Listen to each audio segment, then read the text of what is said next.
Hi ನಮಸ್ಕಾರ, welcome back to ಸಮಗಿರಿ channel. ಇವತ್ತಿನ ವಿಡಿಯೋದಲ್ಲಿ ಸಿಂಪಲ್ ಡಿಶ್ ಮಾಡ್ತಾ ಇದ್ದೀನಿ. ಊಟಕ್ಕೆ ಏನು ಸೈಡ್ ಡಿಶ್ ಇಲ್ಲ ಅಂದಾಗ ಕ್ವಿಕ್ ಆಗಿ ಹೊಳೆಯುತ್ತೆ ಮೊಟ್ಟೆ. ಹೌದು, ನಾನು ಇವತ್ತು ಮೊಟ್ಟೆ ಬುರ್ಜಿ ಮಾಡ್ತಾ ಇದ್ದೀನಿ. ಆಲ್ಮೋಸ್ಟ್ ಎಲ್ಲರಿಗೂ ಗೊತ್ತಿರುತ್ತೆ, ಆದರೂ ಒಬ್ಬೊಬ್ಬರು ಒಂದೊಂದು ರೀತಿಯಲ್ಲಿ ಮಾಡ್ತಾರೆ. ಹಾಗಾಗಿ ನಾನು ಇವತ್ತು ಸಿಂಪಲ್ ಆದ ಎಗ್ ಬುರ್ಜಿನ ತಗೊಂಡು ಬಂದಿದ್ದೀನಿ. ಬನ್ನಿ ಯಾವ ರೀತಿ ಮಾಡೋದಂತ ತೋರಿಸ್ತೀನಿ. ಮೊದಲಿಗೆ ನಾನಿಲ್ಲಿ 4 ದೊಡ್ಡ ಈರುಳ್ಳಿಯನ್ನು ಕಟ್ ಮಾಡ್ಕೊಂಡಿದ್ದೀನಿ, 2 ಟೊಮೆಟೊ ಹಾಗೂ 4 ಹಸಿಮೆಣಸನ್ನು ಸಣ್ಣ ಸಣ್ಣದಾಗಿ ಕಟ್ ಮಾಡ್ಕೊಂಡಿಟ್ಟಿದ್ದೀನಿ. ಈರುಳ್ಳಿ ತುಂಬ ಹಾಕಿದರೆ ಚೆನ್ನಾಗಾಗುತ್ತೆ ಎಗ್ ಬುರ್ಜಿ. ನಾನಿಲ್ಲಿ 6 ಮೊಟ್ಟೆನ ತಗೊಂಡಿದ್ದೀನಿ ಎಗ್ ಬುರ್ಜಿ ಮಾಡಲಿಕ್ಕೆ.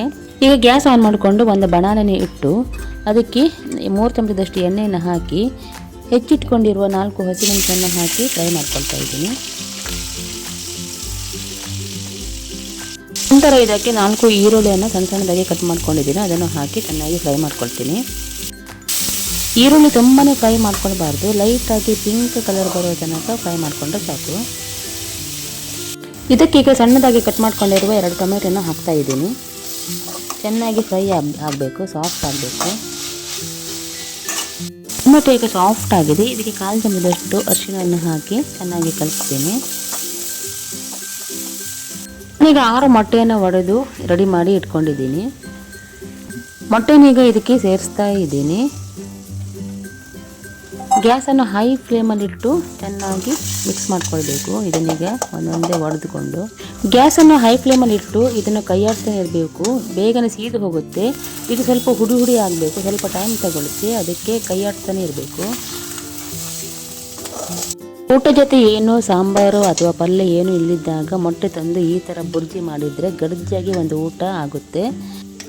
ಇದಕ್ಕೆ ನಾನಿಲ್ಲಿ 1/4 ಚಮಚದಷ್ಟು ಉಪ್ಪನ್ನು ಸೇರಿಸ್ತೀನಿ ಹಾಗೂ 1/4 ಚಮಚದಷ್ಟು ಗರಂ ಮಸಾಲೆ ಪೌಡ್ರನ್ನು ಹಾಕ್ತಾ ಇದ್ದೀನಿ. ಇದಕ್ಕೆ ನಾನು ಯಾವುದೇ ರೀತಿಯ ಮೆಣಸಿನ ಹುಡಿಯನ್ನು ಹಾಕಲಿಲ್ಲ.